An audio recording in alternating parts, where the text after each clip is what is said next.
Order order, আসামি সাহেবকে হাজির করা হোক।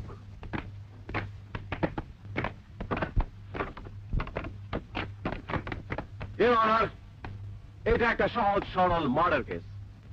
আসামের কাঠগড়ায় দাঁড়িয়ে থাকা মিস্টার সাহেব একজন কোল্ড ব্লাডেড মার্ডারার। মিথ্যে কথা, সব মিথ্যে কথা। আমি খুন করিনি ইওর অনার। ইওর অনার, আমি খুন করিনি। আমি খুনি নই ইওর অনার। আমি খুনি নই ইওর অনার। লোভ মানুষকে কতটা নিচে নামাতে পারে, কতটা বিবেকহীন করতে পারে, আজকের এই কেস তার একটি প্রকৃষ্ট উদাহরণ হয়ে থাকবে। আমি এই কেস সম্পর্কে আলোকপাত করার জন্য ইন্সপেক্টর মুহিতকে সাক্ষীর কাঠগড়ায় দাঁড় করানোর অনুমতি প্রার্থনা করছি। অনুমতি দেয়া গেল।